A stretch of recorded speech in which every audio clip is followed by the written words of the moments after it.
Radio Clédou, c'est tout un monde entre vos oreilles.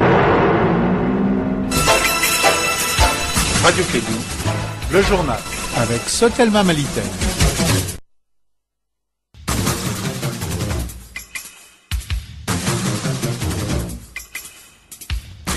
Révérend universel, bienvenue à tous dans cette deuxième édition des Clédou Info. La situation sécuritaire du Mali inquiète les ministres nigériens de l'Intérieur. Il a peur que le conflit du nord du Mali s'exporte dans son pays. Vous l'entendrez dans ces journaux. Abdelkader Sidibé, après plus de 15 ans à la tête de la mairie de la commune 3 du district de Bamako, quitte l'ADEMA et rejoint la CODEM. Il était ce week-end devant la presse. Emmanuel Macron et Marine Le Pen, c'est l'affiche du deuxième tour de la présidentielle française. Les candidats d'En Marche arrivent en tête avec 23,75% des voix et la candidate du Front National obtient quant à elle 21,53%. Voici pour vous les sommaires. Arunaba est au microphone.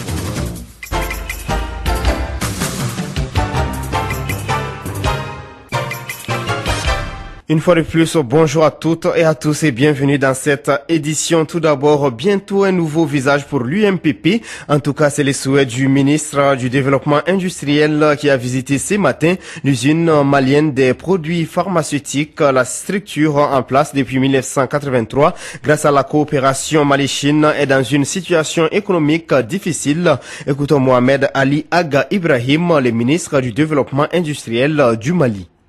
L'UMPP est un fruit de l'excellence des relations de coopération et d'amitié entre la Chine et la République du Mali. Et l'UMPP a assez longtemps répondu à un besoin d'une couverture sanitaire en République du Mali. Et hélas, aujourd'hui nous constatons que l'UMPP est dans un tableau difficile et il faudrait un protocole de traitement efficace pour l'UMPP. Et sous l'impulsion du président de la République, le Premier ministre nous appelle à prendre des actes forts et des actes concrets, n'est-ce pas, dans l'exigence de la responsabilité. C'est ce que nous faisons ce matin.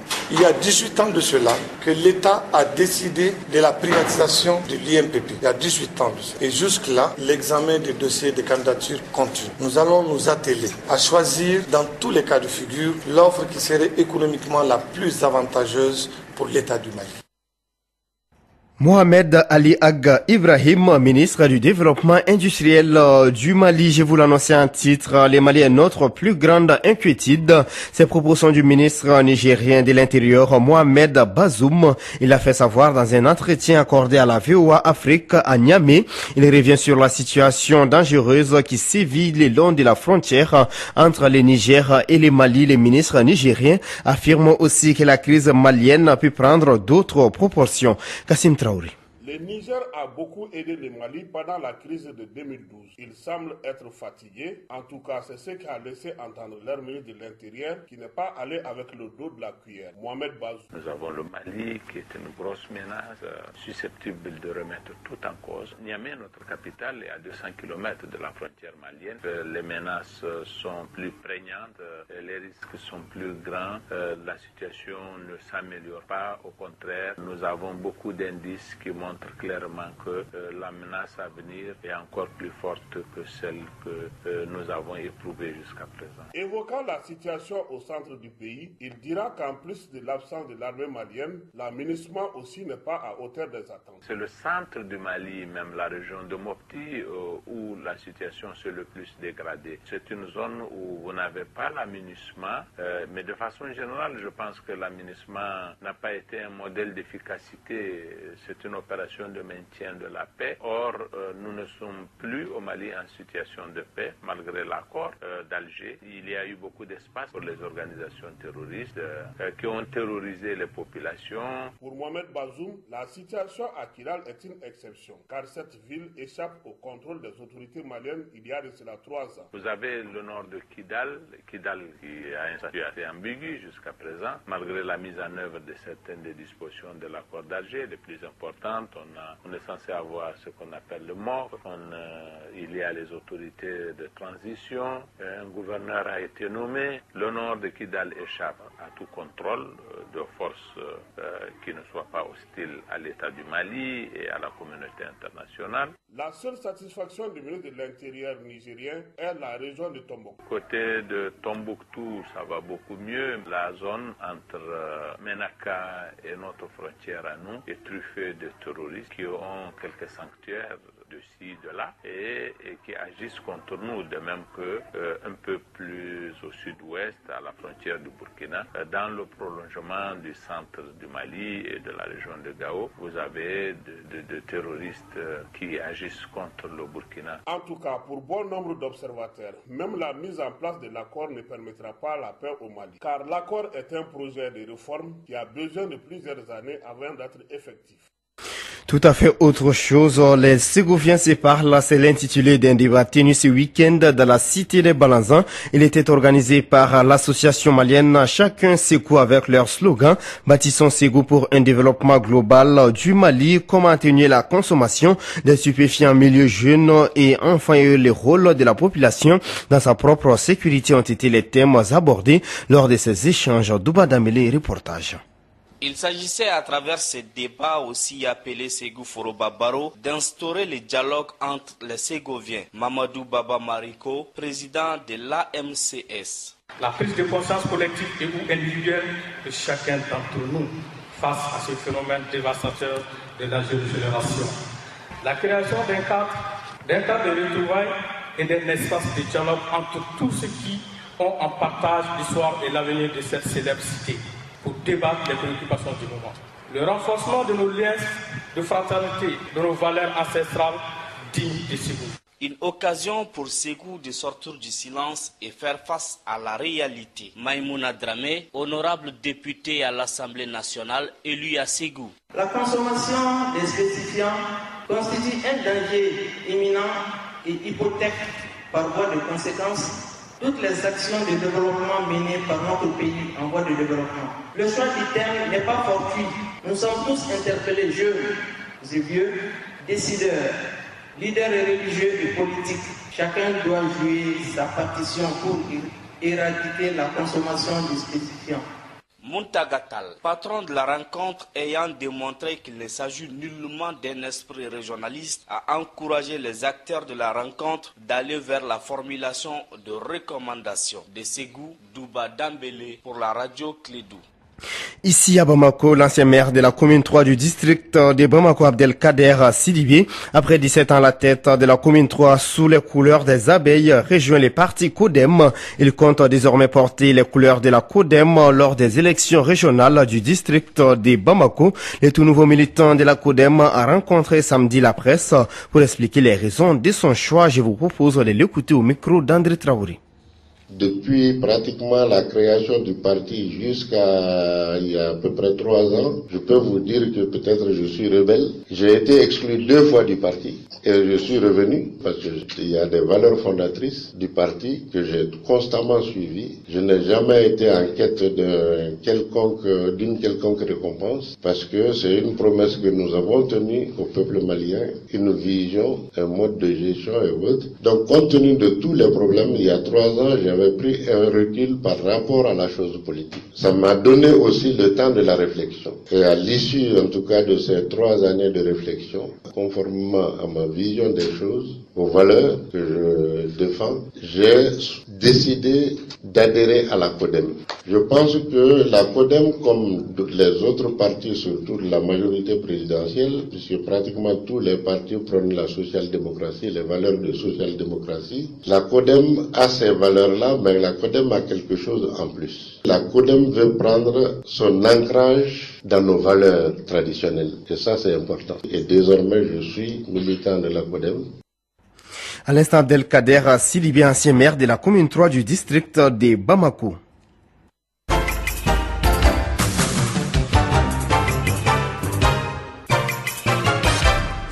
Fin vendredi à Ouagadougou de la rencontre des journalistes d'investigation. Elle était organisée par la cellule Norbert Zongo pour les journalistes d'investigation en Afrique de l'Ouest, Senozo, avec l'appui de l'ambassade des États-Unis au Burkina Faso. À la fin de la rencontre, Kassim Traoré a recueilli les impressions de certains participants. Je pense que dans l'ensemble, les attentes ont été comblées parce que des thématiques auxquelles on a été familiarisé et ce qui constituait pour nous une difficulté particulière dans notre travail d'investigation. Et donc il s'agit maintenant pour nous d'appliquer ça au retour dans nos pays respectifs. Nous repartons d'ici avec l'espoir qu'il y a un cadre qui est en train d'être érigé et qui va essayer de stimuler la pratique du journal d'investigation et qui va essayer d'accompagner en fait la pratique du journal d'investigation dans la région. Donc c'est magnifique. On a beaucoup appris. Moi, je me suis surtout intéressée à la sécurité informatique, surtout concernant nos données. Si on est journaliste d'investigation, c'est très important. J'ai eu des connaissances et j'ai appris aussi comment a commencé le terrorisme en Afrique de l'Ouest. On a beaucoup appris. Aujourd'hui, les journalistes travaillent au niveau national, mais c'est important qu'ils collaborent aussi de manière internationale. Et donc, l'objectif de cette formation, c'était de donner les moyens de communication de manière sécurisée, les moyens de collaboration, aussi de voir où sont les opportunités de financement pour mener des enquêtes. Je vous assure que c'est un travail de longue haleine.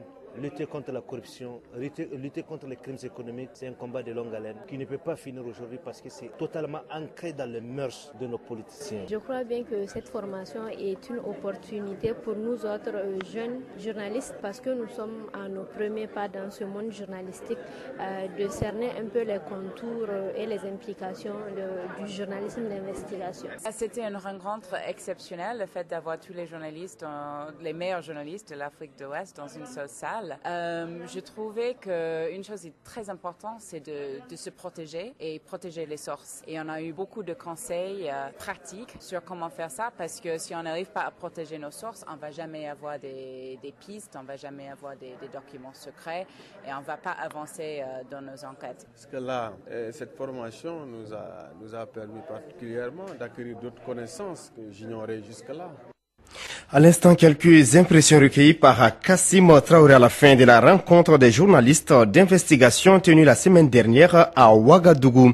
Présidentielle française, Emmanuel Macron, le candidat d'En Marche, s'est qualifié pour le second tour de la présidentielle avec 23,75% des voix. Il affrontera le 7 mai prochain Marine Le Pen qui a obtenu 21,53%. Quant au candidat, les Républicains François Fillon qui était au début de l'année les favoris de cette présidentielle est éliminé dès les premiers tours et arrive à la troisième place avec 19,94% des voix. Écoutez Emmanuel Macron après l'annonce des résultats. Désormais, mes amis, il me revient de rassembler plus largement encore, de réconcilier notre France pour gagner dans 15 jours et demain pour présider notre pays. J'ai entendu durant ces derniers mois et encore aujourd'hui les doutes, la colère, les peurs du peuple de France. Sa volonté de changement aussi. C'est celle-ci qui l'a conduit à écarter ce soir des responsabilités les deux grands partis qui la gouvernent depuis plus de 30 ans. J'ai entendu vos aspirations à l'alternance véritable, à la vitalité démocratique, à l'exigence écologique et économique, pour construire un avenir possible qui rendra la France plus forte dans une Europe qui protège. J'aurai besoin de votre vote, j'aurai besoin de votre confiance. À l'instant, Emmanuel Macron, vainqueur du premier tour de la présidentielle française. Le président égyptien Abdel Fattah al-Sisi a entamé ce dimanche 23 avril une visite en Arabie Saoudite où il a été reçu en grande pompe par le roi Salman et les hauts dignitaires du royaume. Cette visite devrait mettre un terme au froid qui s'était installé entre le Caire et Riyad depuis près d'un an. En Égypte comme en Arabie Saoudite, les médias officiels ne tarissent pas d'éloges sur la solidité des relations entre les deux pays. La Corée du Nord menace de frapper l'Australie si Canberra continue à soutenir aveuglement les États-Unis. C'est la première fois que le régime nord-coréen s'en prend aussi explicitement à l'Australie, fidèle allié stratégico-militaire de Washington. Ces menaces coïncident avec la visite du vice-président américain sur l'île continent. Ouverture ce lundi 24 avril à Hannover en Allemagne de la plus grande foire industrielle du monde qui se tient jusqu'à vendredi 28 avril. C'est le plus important carrefour mondial des technologies industrielles et de l'innovation, un secteur où l'Allemagne s'affiche tout particulièrement cette année. Près de 200 000 visiteurs venant des 80 pays sont attendus pour visiter les 6500 stands de la foire industrielle de Hannover, considérée comme la grande messe du secteur. Le thème de 2017 est centré sur l'autonomisation des processus de fabrication et la performance énergétique. Il est 3h passées de 14 minutes. Vous écoutez Clé2 Info.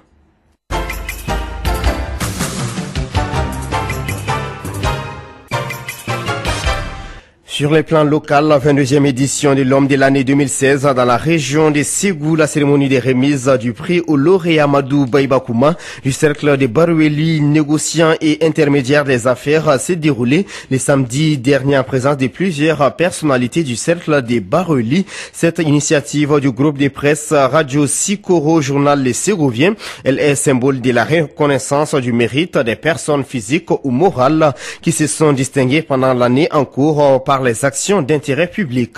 Douba Damele, compte rendu.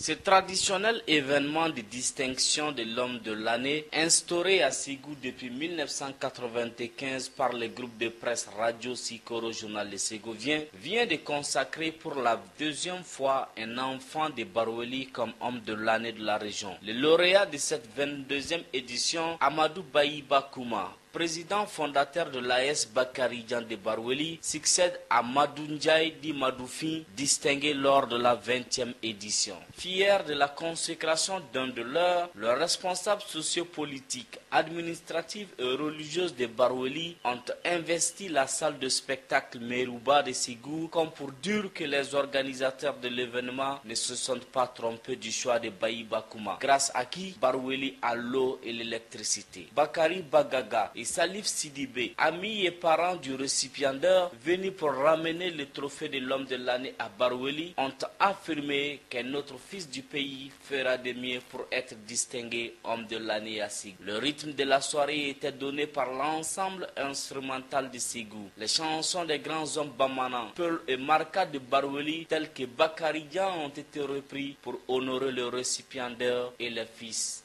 de Baroueli. De Ségou, Douba Dambélé pour la radio Clé2.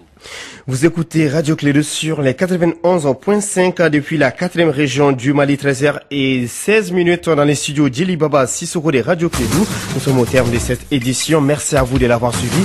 Présentation Arunaba avec la complicité technique de Fatoufal. Tout de suite, c'est votre magazine des sports en langue nationale Bamana et retrouvez les flashs d'informations à partir des 14h.